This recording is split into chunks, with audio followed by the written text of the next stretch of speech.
This week's parasha Lech Lecha, a mimer of the Alter Rebbe, beginning with the words V'hinei Avram, it speaks there in terms of the difference of the name Avram from the name Avraham, the extra hey, but in a very profound manner. Avram is the epitome of chesed, as you know. Avram's joy in life, together with his wife Sarah, is to entertain, bring people into his tent in order to give them food so they'll eat, so they can then understand where the food comes from and acknowledge God in context of having eaten such a fine meal of such fine food. But the bringing of chesed down to the level where the purpose of creation is fulfilled required even more. To be able to reach a level where the sparks of goodness that are hidden behind the veil of things that don't look appropriate, that don't seem right, even downright evil, and yet beneath there lies elements of higher truth. We call them sparks of holiness. That required a further gift that Avram, at the stage of the name Avram, didn't possess. He needed the extra hey. What is that extra hey all about? You know, God's name, Yud and a Hey and a Vav and a Hey, the first two letters, Yud and a Hey, represent Yud, the smallest letter, is Chochmah. Chochmah in our human expression means the moment of inspiration, the point that is just brought in from the subconscious to the conscious. We're not quite sure what it is. It's a flash of illumination. And that's all it is. But it's already giving us a sense of possible direction. We then need to use another attribute, the attribute of bina, understanding, which is the process of analysis, taking the chokhmah point and teasing it out, breadth, length, and depth. The analysis that provides us with a consciousness of the idea that stems from that moment of inspiration. That's the interrelationship of the letter Yud and the letter Hey. The small Yud, inspiration. The letter Hey, its expansion. Avram had the source to be able to bring chesed down, but not to that degree. He needed the extra Hey to be able to draw from that inspired person that Avram was, and to be able to allow it to expand into a much more potent weapon to making the world a better place. And interestingly, inherent in the letter Yud lies the whole dynamic involved. Because when we look at the letter Yud, the way that it's drawn in the Sefer Torah, a proper letter Yud as a sofer would draw it, there are three elements. The Yud contains the body of the Yud, but then there's a little thorn pointing upwards, and then at the base of the Yud is another thorn pointing downwards.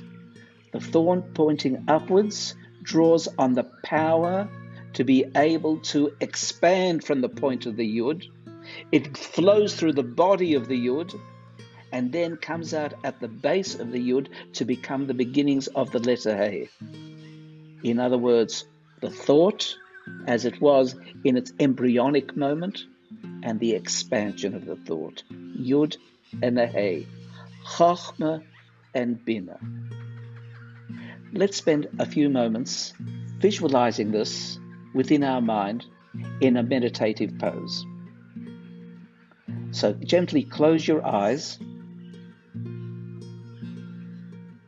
and just focus on your body, becoming aware of your toes, and focus on the big toe of your right foot.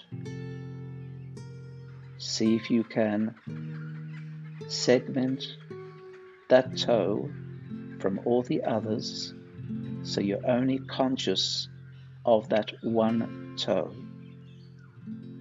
Try to find it with your mind. Let the mind touch only your big toe.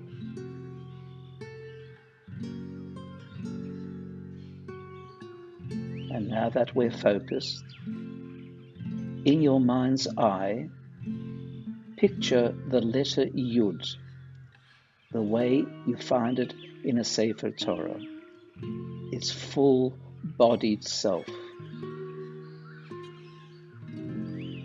and be able to note that at the top of the Yud is a little thorn-like element pointing upwards. And then you have the Yud itself,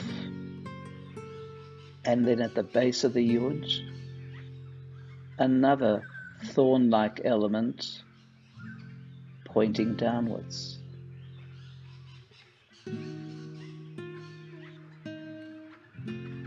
Become aware of a surge and flow of power from the top of the Yud, entering through the entry point of that thorn at the top, flowing through the Yud, and then exiting through the lower thorn of the Yud. And now that power has the capacity to form a letter He, which means that the kernel of the thought, the seed of the thought, has drawn from a higher power, and it allows it to expand that seed into the growth of a He. And that newly formed letter He sucks from that letter Yud its kernel of wisdom, its seed, and expands it. As if you're watching a closed flower, and then the morning rays of the sun, the energy from above, strike the flower, and it begins to open. And then it's fully open and exposed. The thorn of the Yud receives the ray of the divine sun, flows through it,